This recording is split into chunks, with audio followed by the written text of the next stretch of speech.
Occasion ఏదైనా location ఎక్కడైనా తెలుగువారి వేడుక అంటే ఆలివ్ మిఠాయి ఉండాల్సిందే. మిఠాయి అంటే ఆలివ్.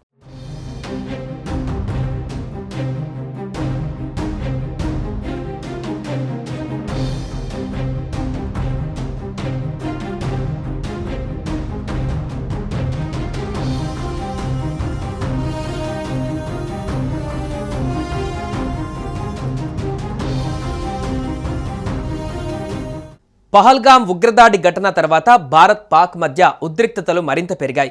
ఈ పరిస్థితులను దౌత్య మార్గం ద్వారా పరిష్కరించుకోవాలని పాక్ మాజీ ప్రధాని నవాజ్ షరీఫ్ ప్రస్తుత ప్రధాని తన సోదరుడు షహబాజ్ షరీఫ్కు సూచించినట్లుగా తెలుస్తోంది. రెండు అణ్వాయుధ దేశాల మధ్య శాంతిని పునరుద్ధరించేందుకు అందుబాటులో ఉన్న అన్ని దౌత్య మార్గాలను వినియోగించుకోవాలని సూచించినట్లుగా వార్తలు వచ్చాయి.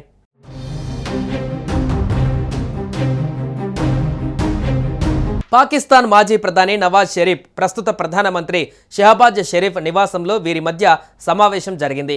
ఈ సందర్భంగా ప్రస్తుత పరిస్థితి, రాజకీయ పరిణామాలు, ఆర్థిక పరిస్థితిపైన చర్చించినట్లుగా కథనాలు వెలువడుతున్నాయి. ఈ క్రమంలోనే భారత్తో గొడవవద్దు అని ప్రధాని షహబాజ్ షరీఫ్కి నవాజ్ షరీఫ్ సూచించినట్లుగా తెలుస్తోంది.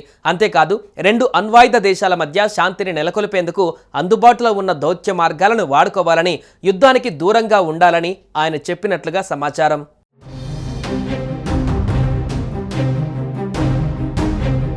పహల్గామ్ ఘటనతో భారత్ పాక్ల మధ్య విభేదాలు భగ్గుమన్నాయి. దీంతో పాక్తో దౌత్య సంబంధాలకు సంబంధించి భారత్ కీలక నిర్ణయాలు తీసుకుంది. సింధు జలాల ఒప్పందం అమలును నిలిపివేయడంతో పాటు పాక్ పౌరులు తక్షణమే భారత్ విడిచి వెళ్లాలని ఆదేశించింది.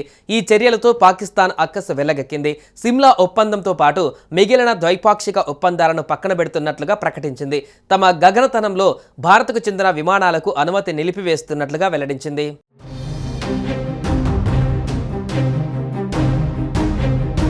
మరోవైపు భారత్పై దాడి చేసేందుకు 130 అణుబాంబులు సిద్ధంగా ఉంచామని పాకిస్తాన్ మంత్రి హన్నీఫ్ అబ్బాసీ బెదిరింపులకు పాల్పడ్డ సంగతి తెలిసిందే.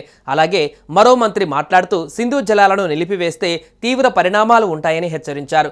పాక్ మాజీ విదేశాంగ మంత్రి, Pak people's party chief Bilawal Bhutto Zardari నోరు పారేసుకున్న సంగతి తెలిసిందే.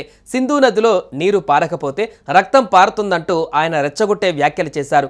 సింధు నది తమదేనని, ఆ నాగరికతకు నిజమైన సంరక్షకులము తామేనంటూ భారత్పై అక్కసు వెళ్లగక్కిన సంగతి తెలిసిందే.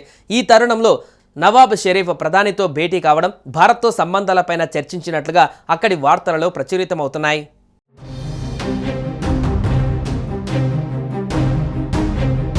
సుమన్ టీవీలో మీ పర్సనల్ అండ్ బిజినెస్ ప్రమోషన్స్ కోసం కింది నెంబర్కి కాంటాక్ట్ చేయండి.